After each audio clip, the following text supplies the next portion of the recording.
Nasayran ta ang iyang kasinatian ug ang iyang karakter sa bag-ong series sa GMA, ang Lolong. We have this morning, DJ Dorano. Maayong buntag, maupay nga aga, Sir DJ. Welcome sa programa. Yes, maayong buntag kaninyong tanan, maayong aga, maayong buntag diya sa Cebu, at maayong aga diya sa Eastern Samar. It's nice to be here and of course guesting your GMA Regional TV Live in the morning. Of course, maayong buntag. Sir DJ, maayuhan mong magbini sa iya. Uy, taga-asam ka diri Oh, sa sa Cebu. bisdak. Taga Danau ko, Danau, bisdak. Sige jud kag duaw diri, Sir DJ, sa Cebu? Not recently kasi medyo na busy lang ko sa mga TV guesting sa GMA, no? Pero once in a while I visit Cebu, makalugar ba? Ana gyud ko. Lami man pagkaon diya sa Cebu. What do you look forward, Sir DJ, kung makabisita ka din sa Cebu? Kanang pungko-pungko, kanang balbacoa ba? Kanang ginabot. Busa, Sir DJ, kani, kay party man jud ka sa Lolong nga series. Gusto sad na mo mahibalan para kanimo, sir, unsa ang imuhang spirit animal ug ngano kana siya ang imuhang spirit animal? Ang akong spirit animal siguro buaya na rin siguro. Maraming taon nang nakalipas. Ngano man, ngano ang buaya, sir? Sa isla Buutan man ng buaya, ug imong laguton, manuyop sa mot, mas delikado manuyo pag ba, hilom-hilom lang ng buaya, pag hilom-hilom na ug imo lang ilatan, grabe, manuyo na.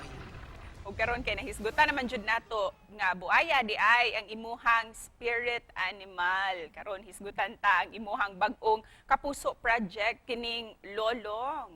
Can you share this to us, Sir DJ? Unsa ang mga memorable experiences nimo samtang nag-taping ka sa Lolong?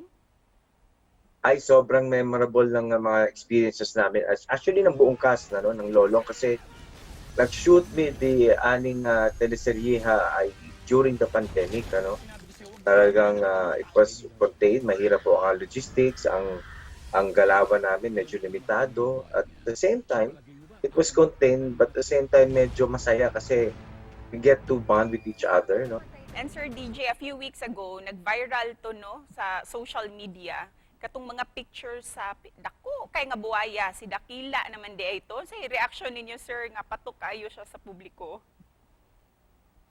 I think it was a good publicity stunt for the show kasi talagang it created a curiosity among people. Basta sila na-excite yung tao. Ano ba talaga? Nakita nila sila kung gaano kalaki yung Lolong talaga in real life.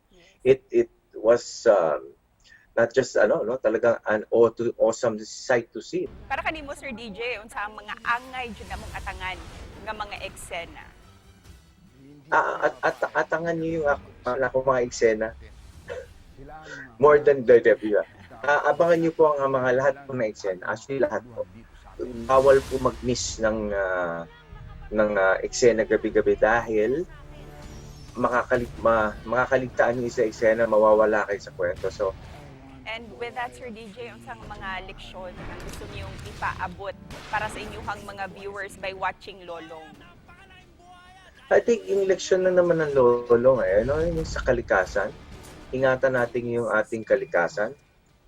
Self-respect, respect po natin ang mga hayop. Ituring din natin sila katulad natin. Kaya naman, kayo invite all our Kapuso viewers, Sir DJ, na abangan nito every night sa GMA Telebabad. Yes, iniimbitahan ko po, lalo na ikaw, Cecil, na napakaganda mo, na nakapink ka pa, talagang sobrang ganda mo at lahat manood po kayo every night ng Lolong at lahat po ng mga taga Cebu, ako mga kababayan diyan sa Cebu, tanaw mo, taga Gabii. Dagang salamat, Sir DJ, and congratulations once again sa Lolong. Dagang salamat, Cecil. God bless.